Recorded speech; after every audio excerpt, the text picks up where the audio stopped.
What's going on, everyone, and welcome to Open Beta 9 Saint of War Update Patch Notes Review. And yes, tomorrow, which is Monday, May 5th, this is going to go live. We're getting Guan Yu, we're getting all this new stuff. I did read a little bit of things. I do know a couple things that are coming tomorrow. This was posted on the 2nd. I'm meaning to get to it, but haven't had much time recently. So we'll do it the day before, and this should go up either very early on tomorrow or today, whatever, the 5th. So you guys can see what's coming up. But yeah, Open Beta 9. We saw from Open Beta 7 that they were just reducing everything. They did everything that they did. Reduction of like power, protections, certain passives, health, all that stuff. Open Beta 8, we got some new cool things added, a couple of different changes and yeah, just shifts overall, and some more interesting like item picks rather than just like a sweep. And then Open Beta 9, we should see some more interesting specific changes. So I think really it's going to go to shifting some of the things that they changed a lot of in Open Beta 8. Open Beta 9 is going to be, or this is what they said. Open Beta 9 is going to be the one that really updates on Open Beta 9 and see if there's anything that needs to be shifted or whatever. So without further ado, let's get into this Open Beta 9. As per usual, the URL will be in the description down below if you want to take a look at it yourself. But let's go ahead and get into this. So Open Beta 9, new powerful god. Guan Yu, we already knew about him. I do know a couple things about him that's coming as well. It's kind of hard not to see some of these things. Discord's being annoying. Let's go ahead and turn off all notifications for that. Cool. And yeah, so Guan Yu, let's go ahead and get into this new ported god. So he's gonna have melee basic attacks, very usual. To what his other one, in SMITE 1 was. He's physical and he has hybrid scaling, which means he has intelligence and physical scaling. All right, in his passive, Battle Fervor, gain stacks of fervor when dealing or taking damage. Fervor provides attack speed per stack. At maximum stacks, it provides more attack speed. Hold on, I gotta sneeze. Oh my god. Okay, I paused and you didn't even see it. Nice. Okay, so anyways, Fervor provides attack speed per stack. At maximum stacks, it provides more attack speed.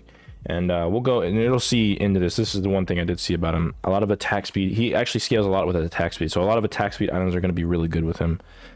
Ability 1, Conviction. Heals nearby allies for health. Healing allied gods reduces Guan Yu and his allies' cooldowns, which is very similar to what it was before. Warrior's Will, which is this too. Dash forward, dealing physical damage to and slowing enemies you pass through. Hitting enemy gods reduces your cooldowns. So you have a lot of reduction in all of your cooldowns, so you're going to be spamming out everything. I believe this is new. I don't think this was like this before. Your 1 definitely did reduce his cooldowns though. Talu Assault. Swing your blade in a flurry, dealing physical damage repeatedly and stealing their protections. Very similar to what it was in SMITE 1. Damage is 10 times in 3 seconds. Every 25% attack speed causes it to do 2 damage 1 additional time. And you'll see how that synergizes really well with his passive. And then finally, in his ult, Cavalry Charge, mount a warhorse, gaining CC immunity. Strike enemies while riding, dealing physical damage. Dismount with a final swing that also stuns all enemies hit. Enemies hit by your previous strikes take damage. Increased damage from the strike. This stacks. Swing faster as you gain attack speed. There's this piece of hair on my fucking mic, I keep saying. So yeah, another synergistic thing to his kit related to his passive. So every 25% attack speed in his 3, and then enemies hit by your previous strikes take increased damage from the strike. So you're gonna be doing even more damage. So you've probably seen videos on this. It is pretty good. You're in your ult smacking real fast, so you can definitely kill with your just your ult. And because this is attack speed, you can go like Shoguns or Berserkers technically, and you're still tanky, but you get a lot of attack speed. I'm sorry, and the attack speed scales with your abilities. Now, it's not going to be the be all end all. You will have some pros and cons to that, because you know, if you have more attack speed, generally speaking, it doesn't give you a lot of cooldown. So you'll have a lot of attack speed, but you'll be, you know, doesn't have a lot of cooldown with your build, so you're not going to have all your abilities up all that much. Although, you know, you never know. We'll see how much cooldown these two items, these two abilities give.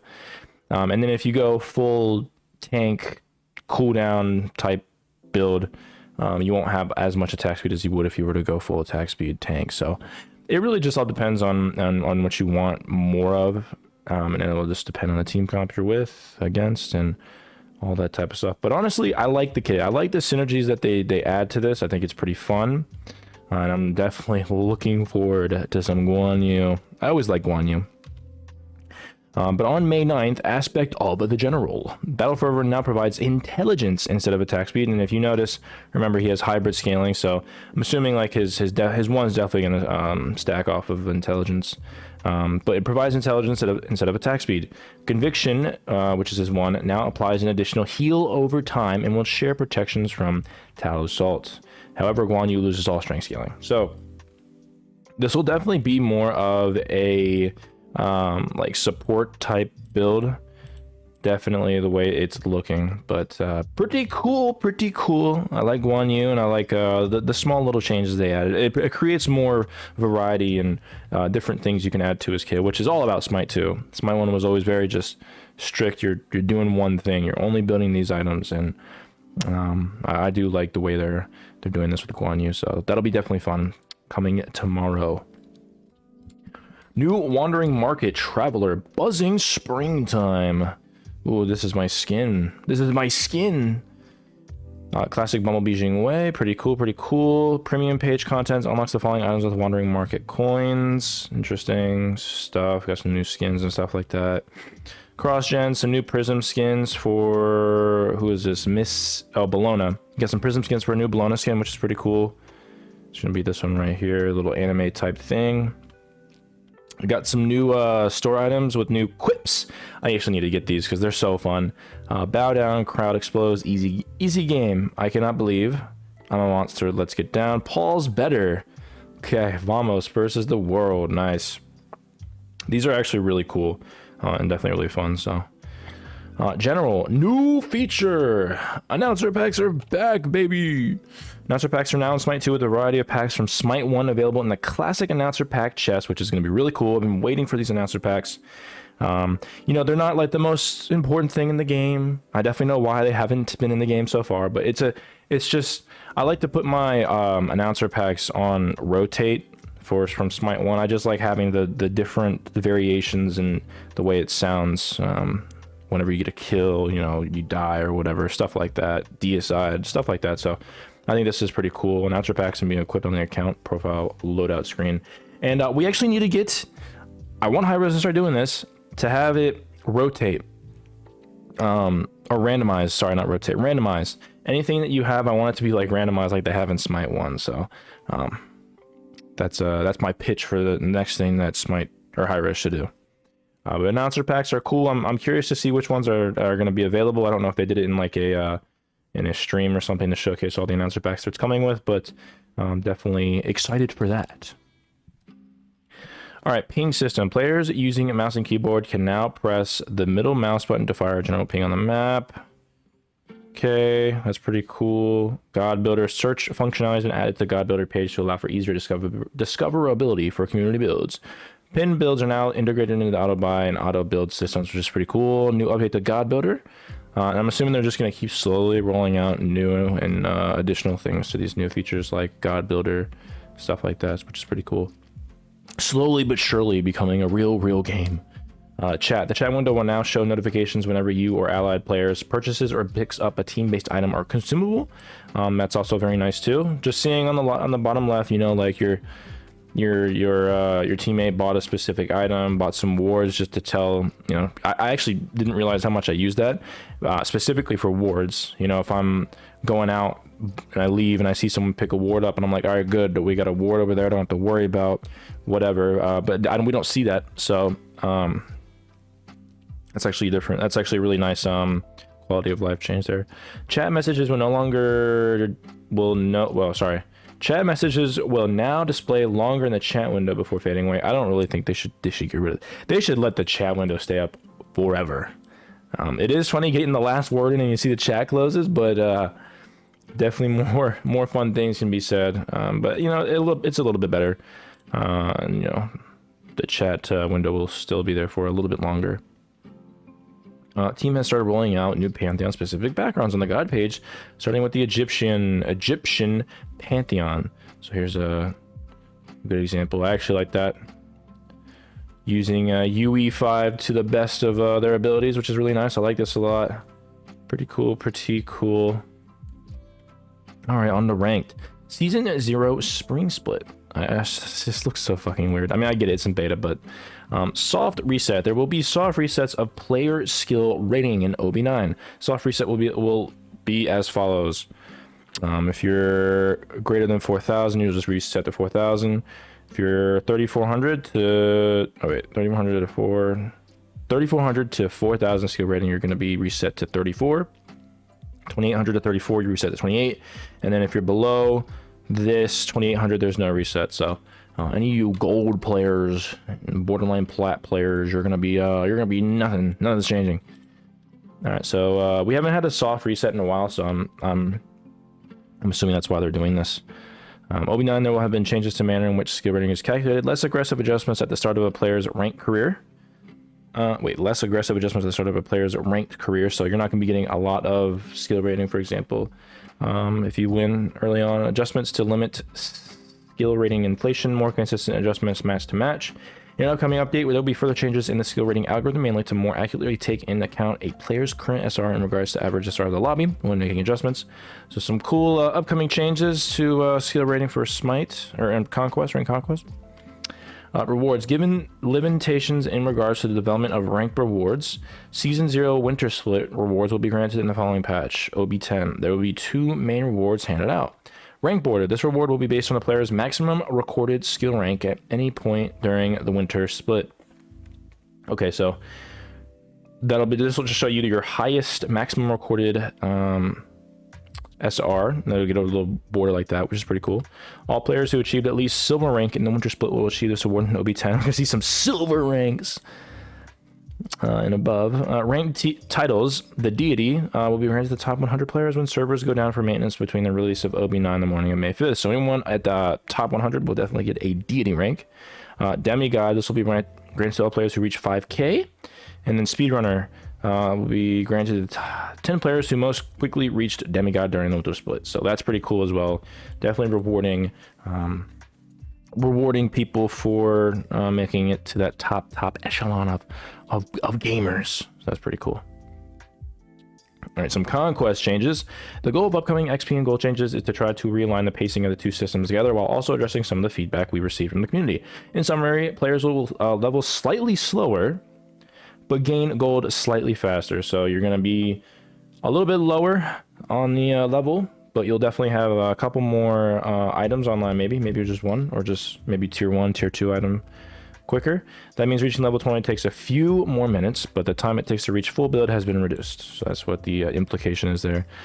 So jungle gold scaling is cut in half, lane gold scaling cut by 0.15. And then side elder harpy base gold increased by 5, small by 3. So it's a little bit less gold for the scaling, but you do get some more gold on the elder and harpies, for example. XP changes. Jungle XP scaling reduced by, what is that, 3.5? No, 3. Sorry, no, 2.5. My God. Lane XP scaling decreased from 5 to 3. Melee by 5, range by 5, big harpy by 8, small harpy by 8, scorpion by 219 and 240. So what is that? 21. Increase minion burst minion damage scaling over time, and then decrease minion burst phoenix damage. So another one of these type of changes. I remember they nerfed minions before as well. So interesting. So again, you're going to be getting more gold, but slightly slower in XP. That's it for Conquest. And we've made it. finally, on to the balancing. My favorite portion. All right, let's get ready. Let's see what they got cooking. All right, so Athena buff. Definitely justified. Athena is super not great, in my opinion. Confound, decreased cooldown from 18 seconds to 16 seconds. So she's going to have her taunt up a lot sooner, which is nice. That's her bread and butter. Defender of Olympus, decreased cooldown from 120 to 100 after leveling up to level 5, which is definitely nice. 120 seconds, super long for the entirety of the match. You should be able to have this ability to have it up a lot quicker as the game goes on. Bologna buff, Scourge. Clarify that the healing scaling from this ability is only physical protections. Okay, so it only scales up with physical protections. Increase heal scaling from 5% to 10% physical protection. So you're doubling the healing scaling for physical protections. Eagle Rally, this is her ult. Increase damage from 150 to 550 base damage to 220 to 560. So definitely early on you're gonna be doing a lot more potent damage, but as the game goes on, it sort of teeters off until it reaches 10 more base damage, which is still nice, still a buff. Honestly, I kind of agree with this as well. I think having her a little bit, she's a little slightly below not great, or slightly below like average in my opinion. So I think a small buff like this is definitely good for her. She can be underrated though, for sure, in some certain team comps, or who's playing it actually. Nemesis, actually real quick before this, you also gotta imagine certain items that they used to build a lot of, like kins and all the item changes and stuff like that, has changed a lot of her build. A lot, building kins on tanks isn't really great anymore, seeing as you need to have kins isn't more of a percentage-based damage item, percentage-based health damage item for the enemy that you're going up against. It's a difference between the amount of health that you have and the enemy has, and it calculates that based off of your own health, which a lot of tanks have a lot of health. So, and if you're above a certain god, like a squishy, you're not going to get the passive of kins, which is sort of the whole point of the item. So you got to imagine certain gods like that aren't going to be doing as well because of that. But on to Nemesis. Nemesis buff, Swift Vengeance, her one. Increased damage of each dash from 50 to 170 to 60 to 180. So an extra 10, but you got to imagine there's 2 damage or 2 dashes, so that's basically an extra 20 overall. Slice and Dice for 2, increased center damage strength, scaling from 80% to 90, so that's going to be hitting like a truck. You thought it already hit like a truck. Now it's going to be hitting like a truck. Raw buff, Searing Pain, increased true damage dealt from 5% to 8% of target's max HP, so an extra 3%, which is pretty good. You gotta make sure you hit it though. Rama Shift, Aspect of Precision, is 1. Decreased slow max stacks from 3 to 2, so you're only gonna have 2 stacks of 2. Or you're only gonna have 2 stacks of slow. And decreased slow duration from 1.5 to 1 second, so only up to 1 second, so 0.5 less, and you're gonna get 2 stacks. So definitely a decent nerf with that. Astral Strike, increased bonus damage strength scaling from 10% to 15%, but you're doing more damage, which honestly I like more for Rama. The slow is cool and all, but you're looking for like the Astral Strike damage, because slows are very good, don't get me wrong, slows are tremendous, but we want more damage. So Rama's it's actually a pretty solid shift. Dude, Susano cannot find his way into being a good god, I swear to god. So they're just gonna keep buffing him until he's actually disgusting. So Wind Siphon 2, increased damage from 90 to 210 to 90 to 250. So overall, initially no damage, but later on you're gonna be hitting him a little bit more with 40 base. And then his ult Typhoon, increased max damage from 220 to 480, from 220 to 480 to 250 to 490. So they're just trying to make his early game, at least when considering his ult, a little bit more impactful.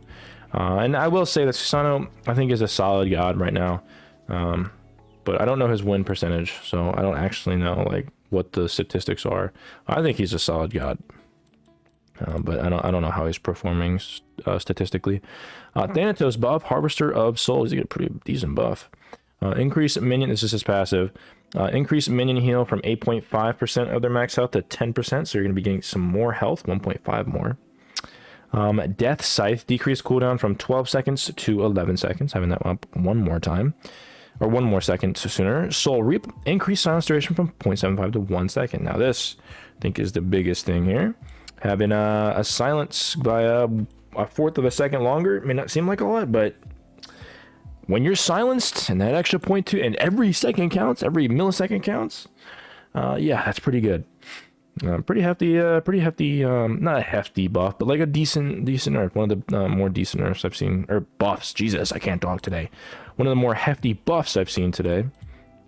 With the passive, having your 1-up a lot sooner. You're already building cooldown on him anyway, so he's gonna have, I don't know, if you build like 40% or 50 cooldown, you could get like definitely 5 seconds when you're one, something like that, and then increased CC, which is nice on him.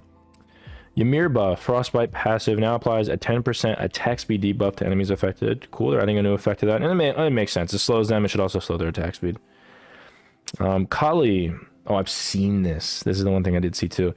This is going to be a fun passive, or aspect, I mean. New aspect releasing on May 12th, aspect of Unbound Destruction. I think that's actually, does that come after Guan Yu? His is 9th, right? Yeah, his is, so Guan Yu's aspect's coming out sooner than Kali. So Kali's basic attacks are ranged. Rupture consumes at 5 stacks. Rupture consumes at 5 stacks to deal damage and heal Kali. Incense no longer stuns or consumes Rupture. It knocks enemies away and applies Rupture. So it's going to be knocking them back, which is more like an ADC type. You're actually going to have sort of a what's that one item that pushes them away? Scepter or something, I can't remember. I know now I have to go figure it out. Oh my god. All right, so it's gonna be, where's that? Jade Scepter, basically just placing gods in front of you. That's sort of what that item is gonna do. So, or what this passive is gonna do. Oh, god, passive. Her 3 is gonna do is it no longer stuns or consumes Rupture. It knocks enemies away and applies Rupture. Which again, Rupture consumes at 5 stacks to deal damage and heal Kali. So now Destruction. Her ult no longer damages, prevents death, or gives immunity, and now gives stats, lowers cooldown, and resets cooldown on mark kills. It makes Kali's basic attacks pierce, applying 2 Rupture stacks. So basically making her an ADC, a glorified ADC, and her kit sort of is built like that if you think about it, especially when you change her 3 as well as her passive, and then you make her her ult basically a stim. It makes it a stim. So I think Kali's aspect's gonna be very good. So both versions of Kali is gonna be super good. You're gonna want the non-aspect version if you're like a jungle, you know, ADC type build. If you want range AA ADC, then you're gonna go this. I think, did I just say that wrong? I don't remember.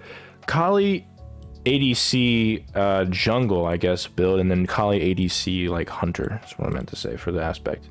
God, I can't talk, so bear with me, Mike. Goosh. Okay, so item balance. On to item balance. Penetration item changes. I didn't know about this as well, a little bit about it. So these are going to be your tier 2 items. Lucerne Hammer. I'm going to be so honest, I don't know shit about T2s. Oops, that was not supposed to be there. I don't know shit about T2s and what they do. I know some of them, but not particularly anything crazy. Removed pen. I think all these just have pen items, or pen. And then I think it's going to gear towards what they're trying to do with the other full pen items. So Lucerne Hammer, removed pen, increased strength by 20. My god, this item now is now a tier 2 pure and does not build from T1. I guess that's why they're doing that. 1250. Evil Eye, removed pen. Very similarly, gonna be doing intelligence, increase in intelligence in a T2. Killing Stone, decreased intelligence and gold recipe. Void Shard, can no longer purchase multiple copies of this item. This will be one singular item. Survivor's Sash. This item is now a T2 and does not build from a T1. You gain 25 strength or 35 intelligence depending on which stat is higher. Very similar to like the the jungle starts. So those are T2s, but the more important things are the T3 items. So Titan's Bane, increased passive penetration from 25% to 35%, so an extra 10% pen. Recipe cost adjusted, maintain total cost, and same thing with Obsidian Shard for intelligence-based gods. Passive, so you're getting an extra 10% pen, so increase in pen on those items. Totem of Death, increase intelligence by 5, increase cooldown rate by 5, which is super nice, 20 cooldown plus an extra 5. And passive max stacks increase from 4 to 5. So actually, let's see, if it was 6 times 4 is 24. So it's actually bringing it back to 30%, right? You're getting 6% per thing. So yeah, 30%, 30%, 20 cooldown, and intelligence, which is makes this item super fucking good. Super fucking good, I'll tell you that. Demonic Grip is removed from the game. I did see this. See the Executioner. The Executioner is removed strength from this item. Passive now has an additional effect. You gain 40 strength or 70 intelligence depending on which stat is higher. Okay. Passive max stacks increase from 4 to 5, similar to Totem of Death. And it builds from those things. Just T2. So interesting. So instead of... So it's gonna be really weird. I gotta like rewire my brain that the Executioner is not a strength-based item. It's just an item that depending on which stat you're going. So it's either it's an intelligence item basically if you're building more intelligence than strength, and it's a strength-based item if you're building more strength than intelligence. So you know, if you're going a strictly intelligence-based attack speed build, you would still build the Executioner because, you know, before you'd build Demonic Grip, but this is no longer in the game, so you would now build the Executioner in any type of build really if you're trying to you know, get attack speed. If you're making an attack speed plus, you know, you need some penetration, you go the Executioner for any of those ADC gods, which is nice. I like the consolidation of this. Demonic Grip, I didn't really like the item. It's the same type of item for the Executioner. I just felt like the Executioner was better. But you know, now they're shrinking it down, which is nice. I actually don't mind that. And overall, if I'm trying to remember if it's better, I think it might be a little bit better because it has one extra stack. You're getting some strength, but it looks a little bit better. But I don't actually. I have to look at the items before. Actually, no, let's just go do that real quick. All right, so you get 50% attack speed, which is still the same. 40 strength, still the same. When you damage an enemy god or jungle boss with a basic attack, applies piercing, reducing their protections by 6% per 4 seconds. So it is literally just a better item, I think, unless they change the certain place with survivor sash recipe cost adjusted to maintain total cost. So it is just a better item, it seems like. So with an extra stack, but now it applies intelligence with your for your magical ADCs if you want that. So honestly, it's a buff. Oath Sworn Spear. Remove percent penetration from this item. Increase strength by 15. Decrease recipe cost by 250. This increased total cost from 2,500 to 2,550. Oh, with the tier 2 items. So it's going to be 50 more gold, but you lose the percent. But you still get flat pen, which is still nice, I believe. Unless did they get rid of that? I don't remember. I don't remember if they got rid of this. Right? Did they? Elemento here. Nope, it's still flat pen. So you're getting actually more strength with flat pen. So honestly, not that big of a deal. Oathsworn Spear doesn't really get picked up that much, let's be honest. Still a solid item, but at least from my experience, I don't see it being picked up a lot. The Crusher. Removed percent penetration from this item. Increased strength, very similar to Oathsworn. Increased cooldown, which is nice. I forget that item has cooldown. So it looks like they're just getting they're getting rid of a lot of pen to some of these items. Because they're sort of making these pen items a lot better. Overall, though, it does seem like pen, because you would just get added pen just by building these items. Like if you built the Crusher and then you built Obsidian Shard or something, or Titan's Bane. I'm sorry, Titan's Bane. You'd build a Titan's Bane with like Crusher, for example. I mean, you'd be getting 30%. Actually, it's not really nerfed. It is sort of just, they're sort of what they're doing is they're just taking some of the pen items, percent penetration from some of these items, and then just adding it onto a more designated item to sort of concise. This sort of just like a consolidation of all these stats into one, making these items do more power. So honestly, it kind of seems like they're doing more damage overall.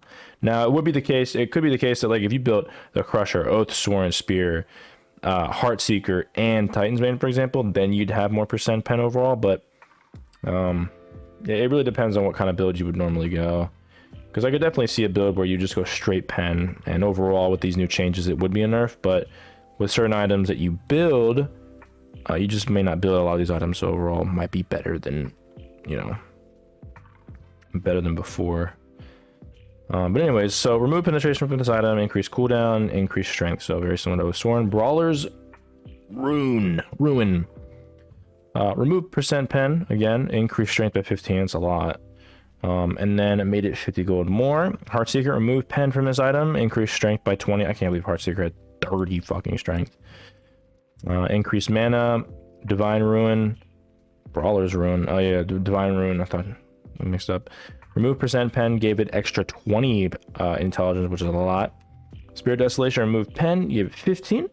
Increased passive cooldown reduction from 1 second to 3 seconds for non-ultimate cooldowns, and 5 seconds to 10 seconds for ultimate cooldowns. That's a lot. That's actually a lot. Honestly, I think this item's a lot better with the new changes. So there's a lot of intelligence and more strength in these items, which is interesting to note. Decrease cost by 100. Remove percent pen. Added 300 mana. Ooh, this item's gonna be really good on the Cuckoo. I can see it. Added 5 mana regen. Increased intelligence by 5. So that's pretty good too. Doom Orb, decrease cost by 150. Remove pen, increase mana, increase intelligence by 25. Passive, remove the movement speed per stack, increased intelligence per stack from 4% to 8%. Okay, so yeah, they're definitely changing. They're exchanging pen for intelligence and strength. Well, I guess we'll just have to see how they sort of level out if they do. But honestly, these are some really pretty baller stats, I'm not gonna lie. They're gonna be hitting these goddamn squishies. It's gonna be a lot of squishy damage, I feel like, against each other. Rod up to Hootie, remove pen, increase intelligence by 20, increase mana by 10, and then passive intelligence conversions from 20% to 25%. So yeah, a lot more intelligence. So overall, you can say that they're sort of consolidating pen by removing a lot of pen from a lot of these items like Brawler's Ruin, Crusher, Oathsworn, and putting it into items like Titan's Bane by either just giving it more pen or making the stacks come up a little bit, like Executioner and stuff like that. And then because they're getting rid of a lot of this pen from these items that you would normally get, they're increasing strength or intelligence or giving a little bit extra stats, while sort of keeping the same gold costs, a little bit more, a little bit less, but it's roughly around the same. So we'll actually have to see how that changes much of the things, because pen is much needed against tanks. But I mean, you're consolidating it, you can definitely could get away with it, I could see. So general item changes. Gauntlet of Thebes, passive shift. I've seen this one as well, which is super interesting why they're doing this. Assist on a minion kill, 1 stack. Give 1 stack, and God kills give, and assist give 5 stacks. Stacks provide 15 max health, stacking up to 40 times, which I believe is 800 health. Or actually, we could just pull up a calculator real quick. All right. So we got 15 times 40. No, 600. But when you add the max stacks, this item evolves, providing you an additional 200. Maybe you didn't see this. Maybe it's right here. So yeah, plus 200, that's 800. So overall, it used to give about 55 protections, I believe. And now it gives you 800 health instead. So you're not getting protections, but instead getting a lot of health, which, holy shit, there's going to be a lot of health in this game. If you build Gauntlet of Thebes, I'm trying to think about how that would really change Gauntlet. I think it makes Gauntlet a little less valuable, because, well, I mean, I'm trying to think about this. You don't have a lot of you don't have any protections anymore, so from this item, so you're essentially exchanging that for health. With the new pen changes, how does that really affect it? I don't know. I'm also thinking about Kins and Soul Reaver. They changed it to where it's the disparity between, and the percentage between that, I believe, is how much extra damage you get for those items. So it makes those items more valuable. With the reduction in percent pen on a lot of given items and sort of consolidating it, I could see this item being a little bit better because you don't have as many. It's kind of making tanks a little bit less valuable, if I'm thinking about it correctly. But again, 800 health is basically tank stats. I always say this, that just because you're not getting any protections doesn't mean it's a bad item. You're getting a lot of health. You got to imagine health as a tank item, because you have an extra 800 health, which means you could tank an extra like 5-6 hits from autos, for example. So I don't know. We'll have to definitely test that one out, see how much better it is or worse it is, but you're gonna have a lot of fucking health. I do know that if an enemy builds Kins and Soul Reaver, you're gonna be getting chunked for sure. Gem of Focus, cost reduced from 2,500 to 2,350. It's 150 gold less. Intelligence increased by 10. Passive shift, when you use an ability, gain a stack of momentum, granting 4% movement speed for 6 seconds. Stacks up to 3 times. So you're getting 12% movement speed when you get fully stacked. Passive is now mutually exclusive with Teko Kagi. So I think I like that a little bit. I mean, you sacrifice intelligence. This item wasn't built as much, and you're making it a lot cheaper. Plus, you're getting some intelligence. I believe, where is this item at? There it is. So I believe you're still getting the cooldown reduction. You're just not getting the extra 45 intelligence. So, I mean, it's 2,600 gold. So, I mean, you think about it like that. Although it says 2,500 right here. I don't know if it's an error in here or if it's error on SMITE 2. Either way, it's going to be cheaper. You're going to get a little bit more intelligence. You're going to get some more movement speed. So hopefully I'll bring the item back into more favorable light. Teko Kagi, when you use an ability, gain a stack of momentum. So very similarly to Gem of Focus. Mystical Mail, damage now scales by distance. Ooh, I kind of like that. It just seems, it brings more realism to it. I think overall it might be a nerf unless they, well, let's read it. Enemies within 4 meters are dealt 15 plus 1 per level magical damage per second. Damage increases by up to plus 50% at close range and decreases by up by minus 50% at max range. So let's hypothetically say you're level 20. You do 35 per level magical damage. If you're super close, you're doing 35. So what's that, like 17 and a half more damage if you're closer? So that's like, I don't know, close to 50. If I'm doing math right, a little over 50. 17 and a half plus 35, yeah. And then you're doing minus 50% at maximum range. Interesting. Overall, I think it brings more realism. I don't know how much of an impact that'll definitely have. I think, you know, in the solo lane, you're going to be doing a lot more damage. But like going up against squishies, for example, they're not going to want to be near you, so they're going to run away. So it might be helpful against them to have this too. So I could definitely see it both ways. Definitely brings more realism to it that I like. Phoenix Feather. Decreased health from 325 to 300. Decreased magical protections by 5. Active effect shift. I hate this item. It's so annoying to go up against. Fire out 3 pulses, healing you for 100 HP plus 10% of your missing HP, and dealing a true damage equal to your level plus 3% of your max health from items to enemies within 3.2 around you. Okay, so 3 pulses of 100 plus 10%. So if we look at it right now, you're healed plus 300 plus 30% of your missing HP.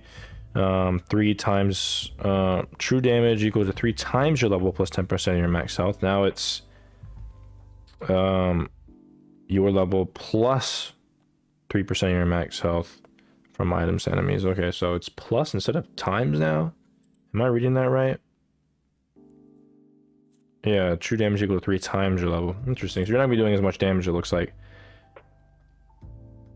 If I'm reading that right. So honestly, it's the same type of thing. I guess it would be it's not just an automatic thing, so you have time, I guess, to see that you're not gonna, he's gonna heal, heal, and heal instead of healing all at once.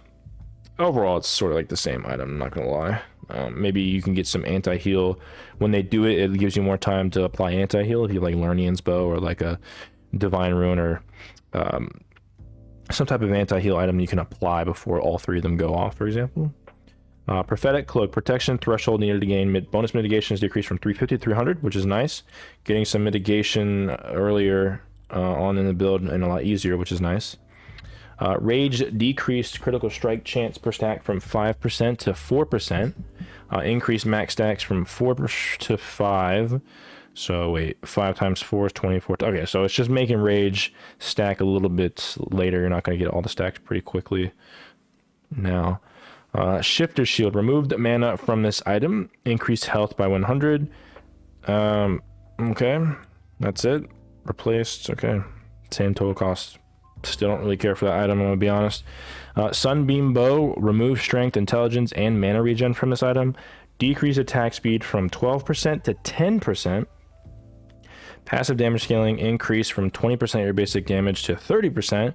But now you gain 40 or 50 intelligence depending on which stat is higher. So when you use your Sunbeam Bow, that's when you get your strength or intelligence instead of just having it overall. Your attack speed is a little bit more reduced by 2%, but your passive damage scaling increased basic attacks by 10%. So really trying to focus on the passive, really holding that item rather than just having all these stats before you get the passive. So definitely more of a passive centric item there, which it should be.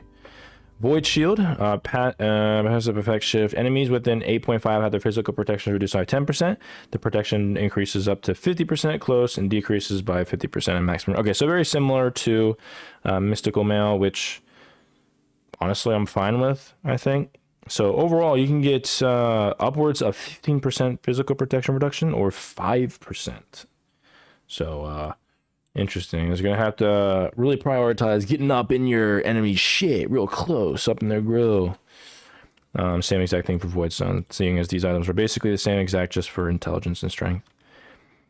Getting down here, Bluestone Brooch decreased damage from 120 to 100 over 2 seconds, so minus 40 overall. Fixed an issue where the repeat hit damage from this item was doing 2/3 damage instead of 1/2. Okay, so that's just a nerf. Finally, Boomba Spear decreased attack speed from 25% to 20%, so making that a little bit less valuable as well. So here are the VFX, bug changes, bug fixes, and then yeah, that's basically it. Going back up here, looking at some interesting notable changes, we got Voidstone, Void Shield, making it to where you have to be closer to really get the most effects of this item. Sunbeam Bow, really making that passive do the work for it as it should. Phoenix Feathers got a little bit of an interesting change. Mystical Mail being the first of what I read, having sort of this distance, scaling with distance. Deco Kage and Gem of Focus having a little bit of a shift. Gem of Focus being more of a shift, honestly, with these changes up here. Definitely Gem of Focus is going to look more enticing. And then Gauntlet of Thieves having a pretty big swing and changes. I have to see how this actually would work in game to see, because you're just switching everything. You're not getting any protections. You're just getting health. And with pen changes as well, sort of being up in the air, I can see how pen can be a nerf depending on a build or a buff depending on certain builds, because you're consolidating items. And then with the changes to Soul Reaver and Kins making, not percent anymore, but a disparity, it could make Gauntlet, not seem as enticing. So I will have to see how that really goes. And then we have pen changes here, getting rid of pen on almost every item, but sort of transferring it to items like Totem, Executioner, Obsidian Shard, and Titan's Bane, giving it more pen for those items. In exchange of removing pen, because pen is a very important thing, they're getting, more intelligence, more strength, some extra stats like mana, stuff like that, more like a passive change, giving it more intelligence conversions for Rod. So that's sort of the trade-off. We'll have to see how that is. It looks like it could be fun. I like the route that they're going with, but we'll have to actually see. Nothing here screams like, wow, I don't know what the fuck they're doing. There's, you know, obvious things here, like why would you do this? Why wouldn't you do that? These are some pretty interesting changes that we'll have to see in game, because there's so many moving parts with how many changes that they've had. Truly have to see what brings or what sort of happens when they come on the battleground. New Kali aspect, which is gonna be really fun, training on ADC. This makes our ADC look really fucking good, by the way. Thanatos getting a pretty good buff. Susano getting a pretty decent buff when you consider how many buffs he's gotten recently. Rama, nothing crazy. Ra, Nem, Bologna, small, and Athena, pretty small, but, you know, pretty significant. 2 seconds is nice. Conquest, getting some, you're going to be getting more gold, but less XP. Skill ranked being reset, and some new updates coming soon about some new changes to ranked. Some cool general changes with raw stuff like that, chat, and announcement packs right here, which is really nice. Some new quips, some skins, stuff like that, and then finally we got Guan Yu with his aspect releasing in 4 days from when this goes live, and he's gonna be super fun with the attack speed synergy, and then his more support type aspect. At least it reads like it's more support in my opinion, but we'll actually have to see. All right, there it is, open beta 9. Guan Yu with his nice eyebrows, nice squirrels on his face, releasing it tomorrow. So again, the URL will be in the description down below. Tell me what you guys think of open beta 9 and these past 3 open betas patches with 7, 8, and 9. I know they were sort of highlighting these 3 as some really like game-changing things with the state of like the meta beforehand, and honestly I think it's been pretty solid. Overall, it's been making Smite 2 more enjoyable and fun. Recently I've been complaining about the tank meta, and then now they come with these new updates which are making tanks not seem as crazy. Again, tanks are still really good, but not as crazy as before. So let me know what you guys think in the comment section down below. But I think that's everything I have. Discord in the description down below if you want to join our community. Twitch in the description down below if you want to go ahead and follow me there. I go live Friday, Saturday, and Sunday, and sometimes throughout the week if you want to catch me live. Sometimes I stream on YouTube. Memberships are open from 99¢ a month to $2.99 a month if you so desire, but obviously not necessary, but much appreciated. So, yeah, there's that, and I think that's basically it. So, like, comment, and subscribe, but I think that is everything I have for you. So, with that being said, thank you guys for watching.